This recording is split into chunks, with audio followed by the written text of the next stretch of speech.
ጤና ይስጥልኝ የተከበራችሁ ተመልካቾቻችን ይህ .com ቲቪ ሾው ነው እንደተለመደው ቴክኖሎጂ ነክ የሆኑ ጉዳዮችን ወደ እናንተ እናደርሳለን ዛሬ እንግዲህ አሁን ጊዜው የጦርነት ጊዜ ነው unfortunate በጣም ያሳዝናል ነገር ግን በጦርነት ጊዜ ውስጥ የሚተኮሱ መሳሪያዎች አሉ ለጦርነት ጥቅም የሚውሉ የተለያዩ መሳሪያዎች አሉ እነዚህ መሳሪያዎች እንዲሁ ተተኩሰው አጠፉ አቃጠሉ አበላሹ ነው እንጂ ምንለው እነዚህ መሳሪያዎች ምን አይነት መሳሪያዎች ናቸው የሚለውን ብዙ ጊዜ አንመለከትምና ዛሬ ስለ ዩኤስኤስ አብርሃም ሊንከን ስለተባለ አንድ ትልቅ እጅግ በጣም ግዙፍ የሆነ የጀት ጫኝ መርከብ አለ የአሜሪካ ስለዚህ መርከብ ላወራችሁ ፈልጌ ነው ሰሞኑን ኢራን መትቻለሁ አረቢያን ባህር አካባቢ ነበር እንግዲህ ራቅ ብሎ ኢራንን የሚመቱት ጀቶች ከዚህ አብርሃም ሊንከን ከሚባለው ጀት ጫኝ መርከብ እየተነሱ ነው የሚመቱት ኦኬ እሱን መትቻለሁ ይላሉ አልመታችሁም ስለዛ ነገር ሳይሆን ምን ያህል ግዙፍ መሳሪያ ግዙፍ ማሽን እንደሆነ እንድታውቁት ስለፈለኩ ነው ይሄ አብርሃም ሊንከን የሚባለው ጀት ጫኝ መርከብ ብዙ ጊዜ ቪዲዮ ላይ ዩቲዩብ ላይ ስታዩት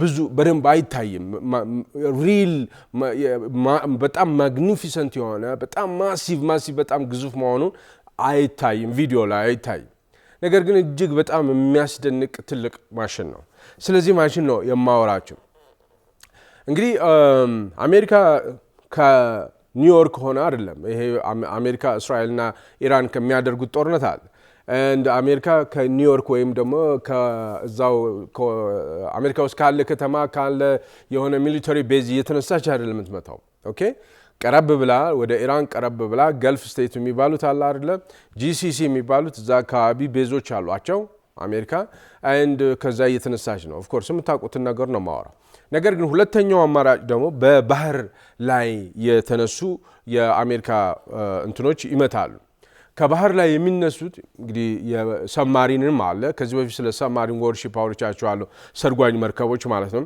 ከዛ ውጪ ግን አሁን ያልኳችሁ ጀት ጫኝ መርከቦች አሉ ሁለት ጀት ጫኝ መርከቦች አሉ አንደኛው ዩኤስኤስ አብርሃም ሊንከን ዩናይትድ ስቴትስ ሺፕ ማለት ነው አብርሃም ሊንከን የሚባልና ዩኤስኤስ ጄራልድ አር ፎርድ የሚባል ሌላ ትልቅ ጀት ጫኝ አለ ሶ ይሄ አረቢያን ሲ አካባቢ ሬድ ቀይ ባህር አካባቢ በመሄድ ትልልቅ እሳት የላሱ ጀቶችን ከዚህ ባህር ላይ እየተነሱ ጥቃት ያደርሳሉ ኢራን ላይ ጥቃት ያደርሳሉ ማለት ነው ሶ ስለ አብርሃም ሊንከን ነው የማወራቸው አብርሃም ሊንከን ስለሚባለው ጀት ጫኝ እጅግ በጣም ግዙፍ ሶፊስቲኬትድ የሆነ ውስብስብ የሆነና በጣም ማስደናቂ የሰው ልጅ ይሄን ያህል ነገር እንዴት ሊሰራ ቻለ ብላችሁ ልትሉ የምትችሉት አይነት በጣም አስደናቂ የሆነ መርከብ ነው ስለዚህ መርከብ ነው የማወራቸው ምን ያህል ግዙፍ ነው ኒውክሊየር ፓወርድ ነው ማለት ለ20 እና ከ20 እስከ 25 ዓመታት ምንም አይነት ነዳጅ ሳይፈልግ ምንም አይነት ጋዝ ሳይፈልግ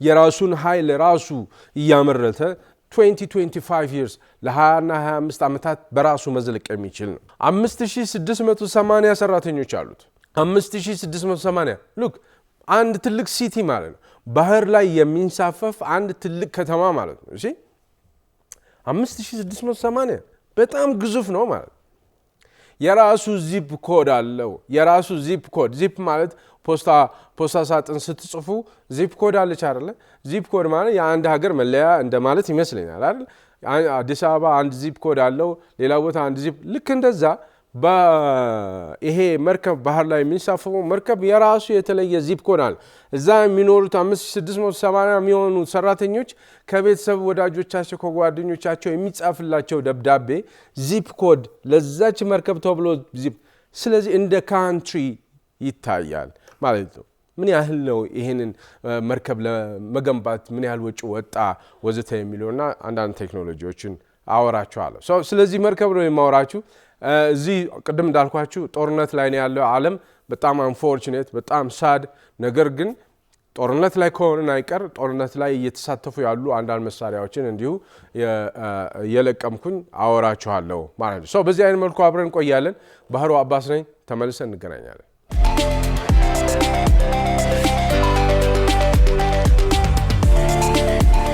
ተመልሰናል የተከበራችሁ ተመልካቾቻችን መግቢያ ላይ እንደገለጽኩላችሁ እንግዲህ በጦርነት ጊዜ መሳሪያ ተተኮሰ ወዘተ ወዘተ ብለን ነው የምንለው እንጂ ስለ መሳሪያዎቹ በዝርዝር የሚነግረን ብዙ ያለ አይመስለኝም። እኔም ስለ ጦር መሳሪያዎች የማውራት ብዙ ፍላጎት የለኝም። ምክንያቱም በአጠቃላይ ዲስትራክቲቭ ነው፣ በጣም ኔጌቲቭ ነገር ነው። ነገር ግን ጦርነት የማናልፈው አይነት ነገር ስለሆነ ቢያንስ ጦርነት ላይ ከሆነ አይቀር ትንሽ ስለ አንዳንድ ነገሮች ብናውቅ በሚል ነው ይህን ፕሮግራም ያዘጋጀው። ስለዚህ ስለ አብርሃም ሊንከን ስለሚባል ኤርክራፍት ካሪየር እጅግ በጣም ግዙፍ የሆነ ማሽን ነው የማወራቸው። ይሄ አብርሃም ሊንከን የሚባለው ኤርክራፍት ካሪየር አንድ ግዙፍ ፋክተሪ ግዙፍ ፋብሪካ ማለት ነው። ባህር ላይ የሚንሳፈፍ ግዙፍ እጅግ በጣም ግዙፍ ማለት ነው። ቅድም እንዳልኳችሁ ቪዲዮዎች ላይ ዩቲዩብ ላይ የመርከቡ ምን ያህል ግዙፍ እንደሆነ አያሳይም፣ አያጠግብም። ዩቲዩብ ላይ የምታዩቸው ማለት ነው። በቃላት እገልጽላችኋለሁ ምን አይነት ግዙፍ እንደሆነ፣ ምን አይነት በጣም አስደናቂ ማሽን እንደሆነ ነው የምነግራቸው። ይሄ ዩኤስኤስ አብርሃም ሊንከን ማለት ኒሚትስ ክላስ ተብሎ ይጠራል። ኒሚትስ ካሪየር ማለት ቅድም እንዳልኳችሁ ጀቶች በጣም እሳት የላሱ በጣም አስቸጋሪ የሆኑ ጀቶችን ያሳርፋል፣ ጀቶችን ፓርክ ያደርጋል፣ ጀቶች እንዲነሱ ያደርጋል። ኦኬ ጀቶች የሚነሱት ልክ እንደ ስሊንግ ሾት ይሉታል፣ እንደ ሚሳይል ነው የሚተኩሳቸው፣ ራሱ መርከቡ ነው የሚተኩሳቸው። ጀቶች በጣም እየበረሩ ሲመጡ አሬስት ያደርጋቸዋል። ቤልት አለው፣ የራሱ ቀበቶ አለ። በቀበቶ ፍና አድርጎ ይይዛል። በጣም በፍጥነት የሚመጣን ጀት መጥቶ ስላም ሲያደርግ ፍላይት ዴኩ ላይ ስላም ሲያደርግ አውራቸዋለሁ። ስለዚህ የተለያዩ ፕሌኖች የሚያርፉበት የሚነሱበት አይነት ኤርክራፍት ካሪየር ነው። ኒሚትስ ክላስ ይባላል። ኒሚትስ ክላስ ማለት ነው 10 ግሩፕ ኦፍ 10 በጣም ተመሳሳይ ሱፐር ሳይዝድ የሆኑ ካሪየሮች አሉ፣ ጀት የሚሸከሙ አሉ። ከነዛ ውስጥ አንዱ ነው ለማለት ነው ኒሚትስ ክላስ የሚል ስም ያለው። 1092 ይሄ አብርሃም ሊንከን የሚባለው መርከብ 1092 ያህል ሜትር ጫማ ስፋት ያለው ነው፣ ርዝመት ያለው ነው። 333 ያህል ቁመት ርዝመት ያለው ነው። በሌላ ነገር 3 የእግር ኳስ ሜዳዎችን ቀጣጥላችሁ የምታገኙት አይነት ርዝመት ያለው በጣም ግዙፍ ነው። አንዴ ክብደቱ ራሱ እንደዚህ ክብደቱን ብታዩ እንዲሁ በጣም ኮንሰርቫቲቭ ሆናችሁ ክብደቱን ብታዩት ወደ 104300 ቶን አካባቢ ይደርሳል። ምን ማለት ነው? 104,300,000 ኪሎ ግራም አካባቢ ያህል ይመዝናል። ሉክ ከታች ይሄ መርከብ ከታች ከቦተም ወደ ላይ ቦተም ቱ ቶፕ ማለት ነው ወደ ላይ 20 ወለል ፎቅ ያክላል። 20 ወለል ፎቅ ያክላል። በጣም ግዙፍ ነው። ምን ማለት ነው? አሜሪካ ይሄንን ግዙፍ የኤር ፎርስ ቤዝ እኮ ነው፣ የአየር ኃይል ቤዝ ነው። ይሄ መርከብ ብቻውን የሚይዘው ወደ 90 የሚሆኑ ጀቶችን ይይዛል። ፓርክ አድርጎ 90 የሚሆኑ ጀቶች በጣም ውድ ወደ $3 ቢሊዮን የወጣባቸው ጀቶች ናቸው። እነዚህ ጀቶች ይይዛል። ይሄ መርከብ ብቻ ትልልቅ ሀገሮች ካሏቸው ኤርፎርሶች ይበልጣል። ትልልቅ ሀገሮች ካሏቸው አየር ኃይል የሚባል አለ አይደል? ኢትዮጵያ አየር ኃይል አላት። የተለያዩ ሀገሮች አየር ኃይሎች አሏቸው።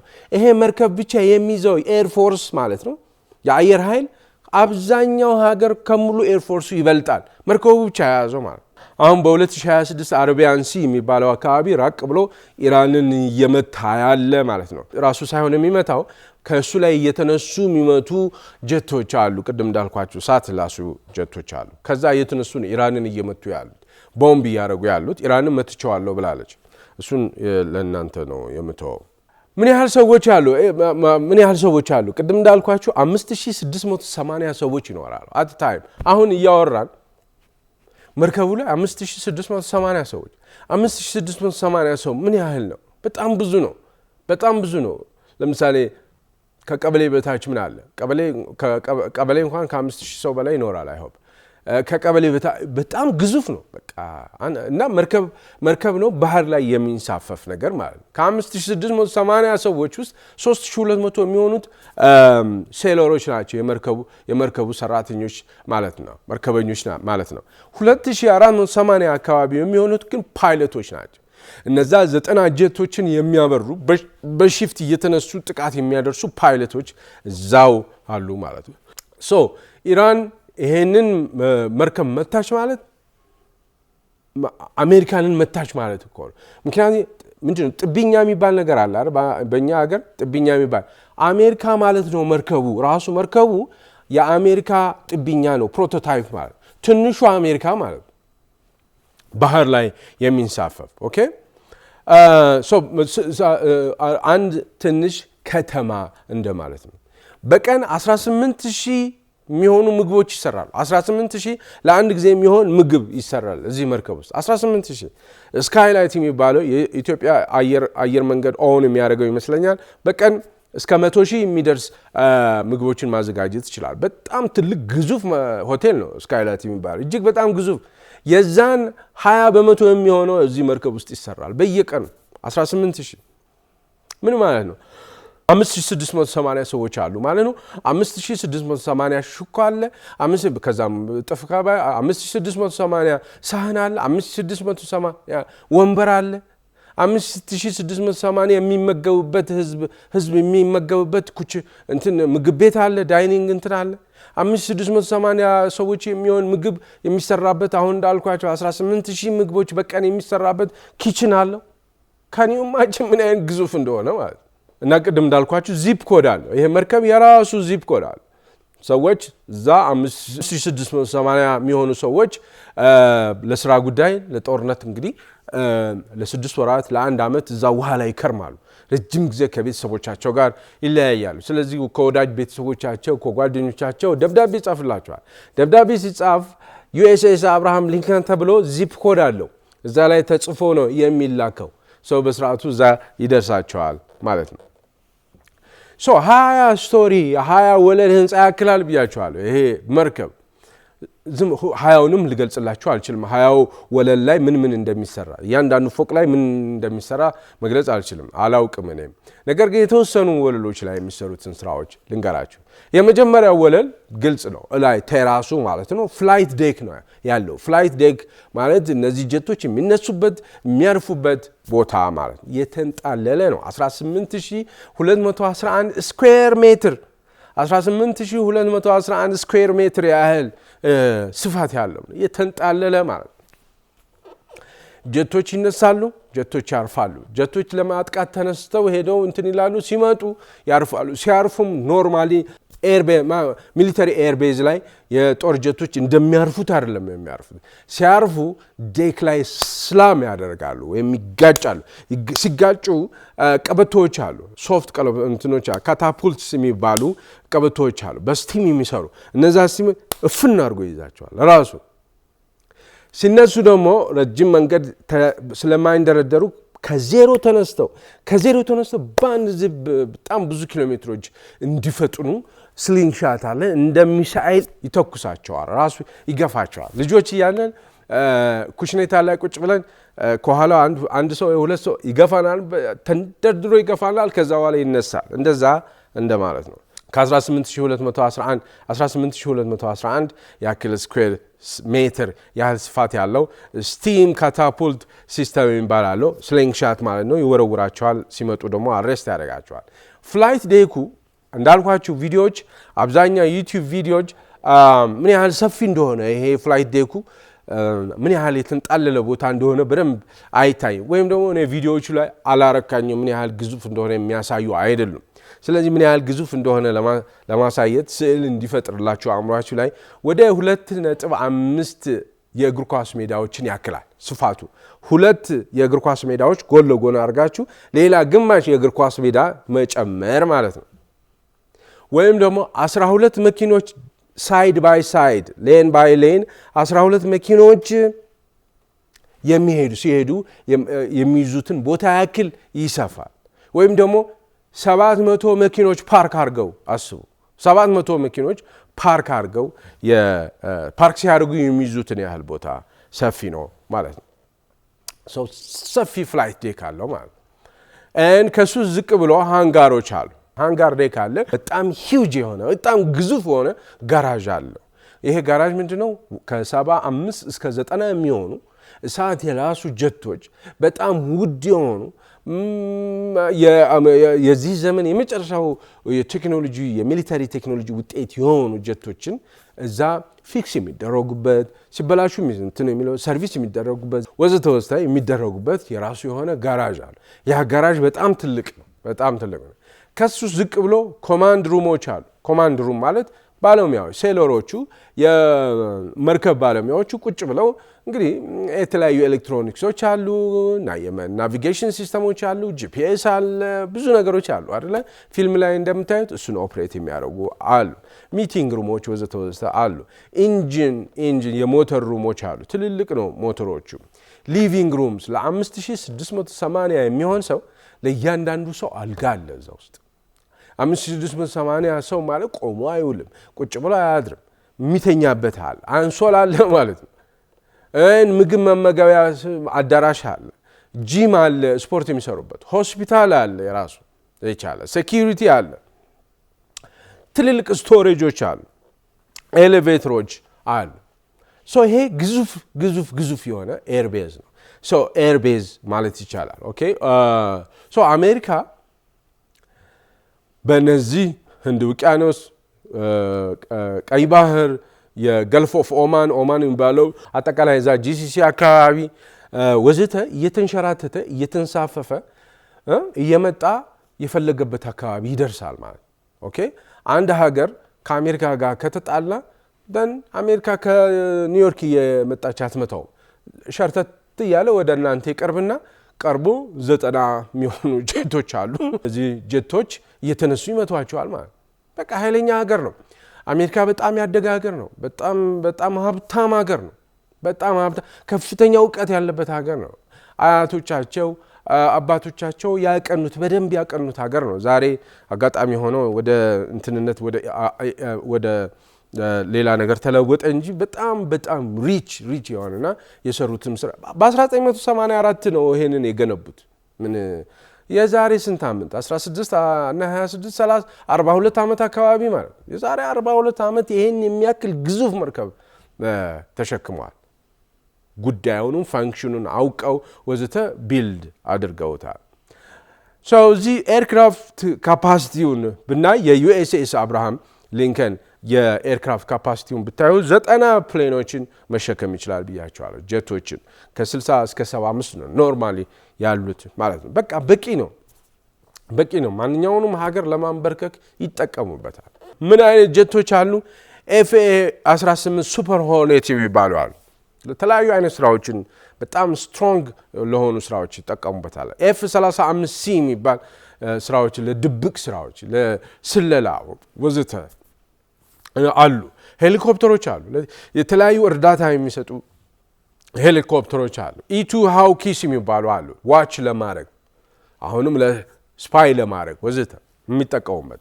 ኢኤ 18 ጂ የሚባሉ ግራውለርስ የሚባሉ ጀቶች አሉ። እነዚህ ጀቶች እሳት የላሱ ናቸው። በተደጋጋሚ እንደነገርኳችሁ እሳት የላሱ ናቸው።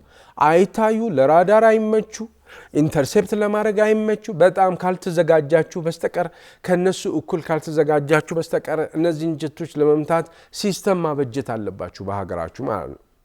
አስፈላጊ አይደለም ግን ሲስተም ማበጀት አለባችሁ። አለበለዚያ ይመጣሉ፣ ቤት እንደመጡ አይታወቅም፣ ወዘተ መጥተው ይመታሉ፣ በደንብ ይመታሉ፣ በደንብ ጉዳት ያደርሳሉ። እንደዚህ ቢዚ በሆነበት ጊዜ እንደዚህ ጦርነት ባለበት ጊዜ በየ30 ሰከንዱ ነው ጀቶች የሚነሱት። በየ30 ሰከንዱ ጀት ያርፋል፣ በየ30 ሰከንዱ ጀት ይነሳል። በሺፍት ማለት ነው። አሁን አንተና እያሉ አንዱ ሄዶ ይመታል፣ አንድ ዙር መጥቶ ይቆማል፣ ሌላ ይመጣል፣ አንድ ዙር ሄዶ ይመጣል። ወዲያውኑ የተለያዩ እንትኖች ምንድነው ሙቀቱን ይቀንሱለታል። የተለያየ ግዳጅ ሄዶ ሲመጣ ማለት ነው። አለክልኮ ነው የሚመጣው፣ አልቦት ነው የሚመጣው። ሰማው ኩል ያርጉታል ወዘተ። ኦኬ ስለዚህ ቅድም እንዳልኳችሁ ይሄ መርከብ የያዘው ኤርፎርስ አብዛኛው ሀገር የለውም። አብዛኛው ሀገሮች መርከቡ የያዘው ኤርፎርስ አብዛኛው ሀገር ላይኖረው ይችላል። ኦኬ ማሲቭ ነው፣ በጣም ትልቅ ነው ማለት ነው። ኒውክሊየር ፓወር ነው ይሄ መርከብ። ኒውክሊየር ፓወር ነው ማለት 2 ኤንጂኖች አሉት። በጣም ጃያንት የሆኑ ግዙፍ የሆኑ ያው ኦፍ ኮርስ ትልቅ መርከብ ማለት ትልቅ ኤንጂን አለው ማለት ራሱ ሞተሩ 1-2 ወለል የሚሆን ፎቅ ማለት ነው። በቃ ግዙፍ ነው። ኦኬ አብርሃም ሊንከን 2 በጣም ትልልቅ ኒውክሊየር ሪአክተሮች አሉት። ይሄ ኒውክሊየር ሪአክተር ከ20 እስከ 25 ዓመት የራሱን ኃይል ራሱ እያመረተ የራሱ ኃይል ማለት አንድ ነገር ለመንቀሳቀስ ነዳጅ ይፈልጋል ወይም ደግሞ ጋዝ ይፈልጋል። እንደዚሁም ደግሞ መርከቡ ላይ ብርሃን ያስፈልጋል። ኤሌክትሪሲቲ ኃይል ያስፈልጋል አይደል? ኤሌክትሪሲቲ ኃይል ሲኖር ነው መርከቡ የሚሰራው። የመርከቡ ኤሌክትሮኒክሶች የሚበሩት፣ ላፕቶፖች የሚበሩት፣ ስልኮች የሚሰሩት ወዘተ ወዘተ። ከዛም አልፎ ፕሮፔለሮች አሉት። ፕሮፔለር ማለት መርከቡ ባህር ውስጥ ወደፊት እየገፋው እንዲሄድ የሚያደርጉት አሉ። እነሱ መንቀሳቀስ አለባቸው። እነዚህን ለማንቀሳቀስ ኢነርጂ ወይም ኃይል ለማግኘት ከውጪ ወይም ደግሞ ከመሬት በሚላክለት ነዳጅና በሚላክለት ጋዝ አይደለም፣ ራሱ ያመርታል። ኒውክሊየር ፓወር ነው። እንዴት ነው የሚያመርተው? ኦኬ የኒውክሊየር ሪአክሽን ይባላል፣ ፊዥን ይባላል። ፊዥን ማለት አተሞች ራሱን የቻለ በጣም ግዙፍ ፕሮግራም ይወጣዋል። ይሄ ስለ ኒውክሊየር ሪአክተር፣ ስለ ዩራኒየም ከዚህ በፊት አውርቻቸዋለሁ፣ በዝርዝር ያወራኋችሁ እንደውም እሱ ማለት ነው ባጭሩ። የታይኒ አተምስ አሉ። እነሱ ስፕሊት ሲያደርጉ ሲሰነጠቁ ኢኖርመስ የሆነ ኢነርጂ በጣም ከፍተኛ ኤነርጂ ይለቃሉ። ከፍተኛ የሆነ ኤነርጂ ሪሊዝ ሲያደርጉ ሂት ይፈጠራል፣ ከፍተኛ የሆነ ሙቀት ይፈጠራል። ኮንትሮልድ በሆነ ኢንቫይሮንመንት ውስጥ በቁጥጥር ስር በሆነ ኢንቫይሮንመንት ውስጥ ነው ይሄ ነገር የሚደረገው፣ እዛው መርከቡ ውስጥ ማለት ነው። ምንድነው እንትን ይሆናል፣ ሂት ይፈጠራል። ሂት ሲፈጠር ምን ይሆናል? ውሃ ለባህር ነው። ከባህሩ ላይ ውሃ ይወስድና ውሃውን ያሞቃል። ውሃው ይሞቃል። ውሃው ወደ ትነት ይለወጣል። ኦኬ ወደ ትነት ስቲምነት ይለወጣል። ስቲምነት ሲለወጥ ስቲሙ ሁለት ስራዎችን ይሰራል። አንድ 4 ፕሮፔለሮች አሉት። አብርሃም ሊንከን 4 ፕሮፔለሮች አሉት። 4ቱን ፕሮፔለር ያስነሳል። 4ቱ ፕሮፔለሮች ሲነሱ፣ ፕሮፔለር ማለት መርከቡ ወደፊት እንዲሄድ የሚያደርግ ማለት። ይሄ ግዙፍ መርከብ በነገራችን ላይ ከ20 እስከ 25 ኪሎ ሜትር በሰዓት ይበራል። በጣም ይሄዳል ማለት። እንደዛ እንዲሄድ የሚያደርጉት እየገፋ የሚወስደው ኃይል ፕሮፔለሮችን ያስነሳል ማለት ነው። ሁለተኛው የስቲሙ ስራ ምንድን ነው? ተርባይኖች አሉት መርከቡ። ተርባይኖችን ያስነሳል። ተርባይኖቹን ሲመታ ይነሳል ማለት። ሲነሳ ምን ማለት ነው? ጄኔሬተሮችን ያስነሳል። ጄኔሬተሮቹ ሲነሳ ምን ይፈጠራል? ኤሌክትሪሲቲ ፕሮዲዩስ ያደርጋል። ኤሌክትሪሲቲ ፕሮዲዩስ ያደርግ ምን ማለት ነው? እንዳለ መርከቡ የኤሌክትሪክ ኃይል አገልግሎት ያገኛል ማለት ነው። በዚህ አይነት መልኩ የራሱን የኤሌክትሪክ ኃይል ያመነጫል ማለት ነው። በነገራችን ላይ ይሄ መርከብ የሚያመነጨው በየጊዜው የሚያመነጨው የኤሌክትሪክ ኃይል ለ100,000 ቤቶች የሚሆኑ ኤሌክትሪክ ኃይል ነው የሚያቀርበው። ለ100,000 የሚሆን ኦኬ ለ100,000 የሚሆኑ ቤቶች የኤሌክትሪክ ኃይል ያቀርባል። ኦኬ እና የራሱ የሆነ ላውንች የሚያደርግበት ሲስተም አለው ብያቸዋለሁ። እንደዚሁ ደግሞ አውሮፕላኖች ወይም ጀቶች ደግሞ ሲያርፉ አሬስት የሚያደርግበት ወይም ደግሞ ፍላይት ዴኩ ላይ መጥቶ እንደዚህ ጋጭና ተጋጭቶ እዛው ፍና አድርገው የሚይዝበት ቤልቶች አሉት ራሱ ፍላይት ዴኩ ላይ ማለት ነው። ፍሎቲንግ ኤር ፎርስ ነው ማለት የሚንሳፈፍ ኤር ፎርስ ማለት ነው። እንደዚሁም ደግሞ የሚገርማችሁ ነገር ውሃ፣ ንጹህ ውሃ፣ የሚጠጣ ውሃ ወደ 400,000 ጋሎን የሚሆን የሚጠጣ ውሃ የራሱ ያዘጋጃል። ከባህሩ ይወስደዋል። ከባህሩ ከወሰደ በኋላ ያፈላዋል። ካፈላው በኋላ ስቲም ይሆናል። ስቲም ከሆነ በኋላ ምን ይሆናል? ስቲም ከሆነ በኋላ መልሶ ወደ ፍሬሽ ውሃነት ይቀይረዋል ማለት ነው። ወደ የሚገርማችሁ 3 ሚሊዮን የሚሆን ጋሎን ጋዝ ስቴሽን አለው የራሱ የሆነ ለጀቶቹ የሚሆኑ ፊውል ያስፈልጋል፣ ነዳጅ ያስፈልጋል። 3 ሚሊዮን ጋሎን የሚሆን የነዳጅ ማደያ ያለው በውስጡ ማለት ራሱ መርከቡ ምን ያህል ግዙፍ እንደሆነ እንድታዩት ነው። ኦኬ ኮንስትራክሽኑ ምን ያህል ወጪ የወጣበት ነው? 1984 አካባቢ ነው የተጀመረው። በ1989 የአሜሪካ ኔቪ በባለቤትነት ወስዶታል። በዛን ጊዜ $2.24 ቢሊዮን ወጥቶበታል። $2.24 ቢሊዮን በ2026 የኢንፍሌሽን ወይም በ2026 ምንዛሬ ብታዩት ወደ $6.8 ቢሊዮን የወጣበት ነው። በጣም ከፍተኛ ገንዘብ የወጣበት ነው። እንግዲህ የተለያዩ ስማርት ሴንሰሮች አሉ፣ ላውንች የሚያደርጉባቸው ሲስተሞች አሉ። ቅድም እንዳልኳችሁ 2 ኒውክሊየር ሪአክተሮች አሉ። ለእነሱ ከፍተኛ ወጪ ነው የሚወጣው። እንደዚሁም ነው በቀን $2.5 ሚሊዮን ራኒንግ ኮስት አለ። በቀን ለምግብ ወዝተ በቀን በቃ $2.5 ሚሊዮን ይወጣል ለምግብ። እንደዚሁም ደግሞ በሰዓት $42,000 ያወጣል። በተለይ ጦርነት ባለ ጊዜ በሰዓት $42,000 ለጀቶቹ ፊውል ያወጣል። ጀቶቹ በአጠቃላይ ወደ $3 ቢሊዮን ያወጣሉ። ኦኬ እዛ ፍላይት መንትኖ መርከቡ ላይ የሚያርፉት ወደ $3 ቢሊዮን ያህል ያወጣሉ አጠቃላይ ማለት ነው።